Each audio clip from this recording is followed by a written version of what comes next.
Welcome back to Off the Beaten Couch. I'm Bonnie Adams, a licensed marriage and family therapist who specializes in helping couples and individuals heal from their loved one's addiction. Today, we're tackling a topic that can be incredibly tough, but is so important to understand: how to recognize the signs that your loved one may be becoming addicted. If you're worried about your loved one, or even if you're just wondering what to look for, then this episode may be for you. Let's break down the physical, behavioral, and emotional signs that can help you identify addiction before it's too late. Addiction isn't always easy to spot. People can hide it for a while, but the sooner you catch the signs, the better the chances of helping them get on the path to recovery. It's not just about spotting it early. Recognizing addiction is about understanding that it's not just something that somebody can just snap out of. It's a complex issue that affects people from all walks of life, and it requires support and compassion. Let's dive into what the signs of addiction look like. And this isn't about accusing or blaming. It's about being aware and supportive. First, there are physical signs, and these can be the most noticeable changes. So sometimes there's a change in appearance, sudden weight loss, neglecting their looks, or just a general look of being unwell. Pupil changes, and these are slight and you may not notice right off the bat. Opiates can make their pupils smaller, while stimulants can make their pupils larger. Are their sleep patterns changing? Are they sleeping more often or less often? Do they have trouble falling asleep if they sleep at all? Health problems. Do they have frequent illnesses or injuries without a clear reason as to why they might have become injured? Sometimes you'll notice withdrawal symptoms. If somebody goes without their substance for a long period of time, they may experience tremors, sweating, nausea, and even seizures. These physical symptoms can be the first red flags, but it's essential to look beyond them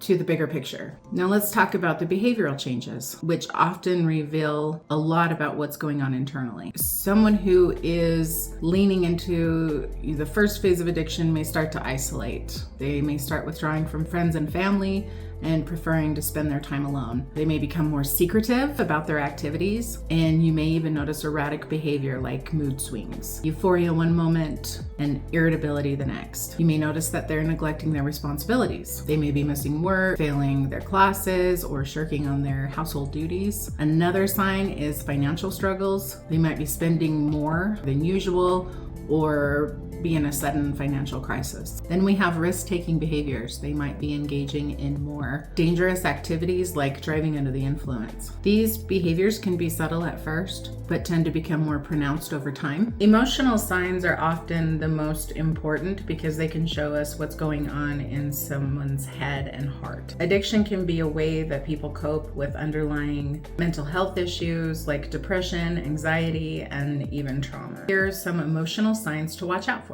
We'll go back to mood swings, extreme highs and lows, more emotionally reactive than usual. Again, irritability or defensiveness. They may become easily agitated or overly defensive if questioned. Hopelessness or apathy. They might have a feeling of being trapped or losing interest in things that they once loved. You might be seeing mental fogginess, where they have difficulty concentrating or remembering things. Guilt and shame, feeling overwhelmed by regret for their actions. A lot of these can be internal processes for them, but they're going to manifest outwardly, and you're going to notice these things. And all of these things combined could be pointing in the direction that your loved one may be becoming addicted. Of course, listening to these and maybe noticing these things in your loved one, you might be concerned for their mental health. Maybe something has happened and they're trying to cope with it.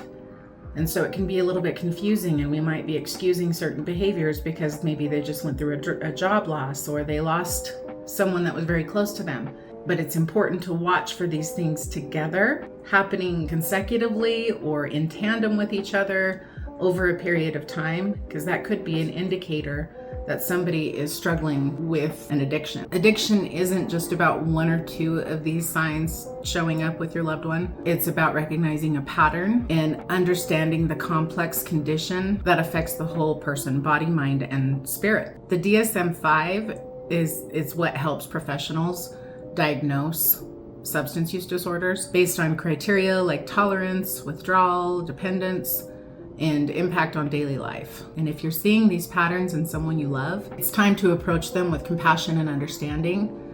and leaving the judgment out of it. It's okay to recognize that you need help too. Supporting a loved one through addiction is incredibly challenging.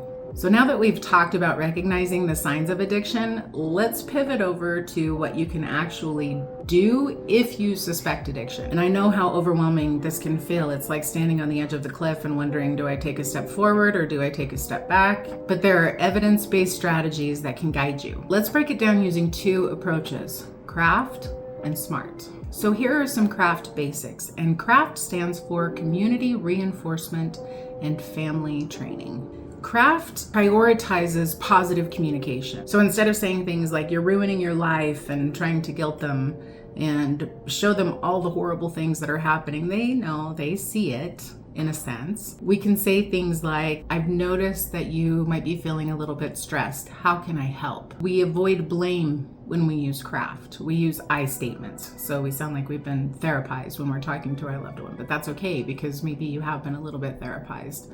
And so CRAFT emphasizes connecting with the person outside of the addiction, in spite of the addiction, rather than saying things like, you're always, you never, using absolutes like that. You can try using I statements like, I feel really bad when I see that you're struggling. So you're owning what it is that you're feeling. CRAFT also reinforces healthy choices. So rewarding small steps towards positive behavioral change. Like, let's say they attend a therapy session and you can say something like, I'm proud you took that step. How did it go? CRAFT also says ignore the substance use if possible. And I understand that there are situations where you really can't, when it is impacting everything around you and it's creating a lot of instability, lack of safety. If that's the case, then there are different steps that need to be taken. What CRAFT wants you to do is not reward the substance use with attention. It wants you to focus on the positive steps that they're taking, the positive behaviors that you're noticing in your loved one. CRAFT encourages self-care for you. You can't pour from an empty cup. I know you've heard that one before. I use it myself all the time, and we're probably really tired of hearing it because, yeah, no kidding. Pouring from an empty cup is absolutely impossible, but we're doing it, especially if we love somebody who is struggling with addiction. We're taking from ourselves things that we don't even have to give because we want our loved one to be better, to do better, to think better, to feel better, just so we can get them back. That's not the answer. That's not going to affect any healthy change. What we want to do instead is to model healthy behavior. What we want to do instead is model healthy habits for them. Hey, I think I'm going to go for a walk. Would you like to join me? I'm going to go to this paint class. Do you want to go with? I was thinking about catching a movie later. What do you think? Do you want to go? Healthy habits, engaging in things that can activate reward systems in the brain without the use of substances. Setting boundaries. Again, I can't lend you money, but I can help you find resources. So I mentioned SMART a moment ago, and we use SMART goals in the treatment recovery world. And SMART means specific, measurable, achievable, relevant, and time-bound. So when we're thinking about setting some SMART goals, maybe we think about a specific goal. Let's find a therapist who specializes in addiction, if your loved one is open to that. Measurable, we can aim for maybe one session a week right now. How does that sound? We want to make it achievable too, because sometimes people in early recovery will want to just go full bore into all of the things, which can be extremely overwhelming. And then when they don't achieve those things,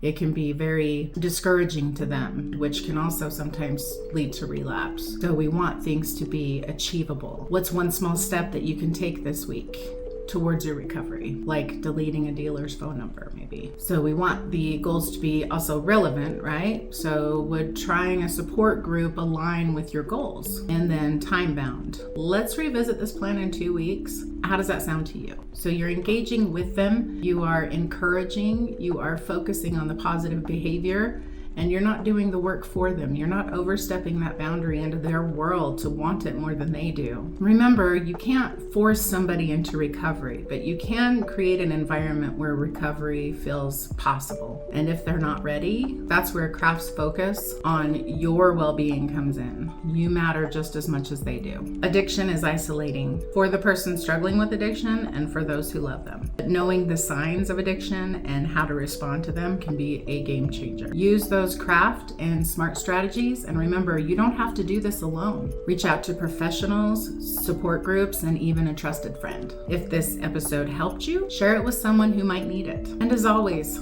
slide into my DMs or email me with your stories or questions.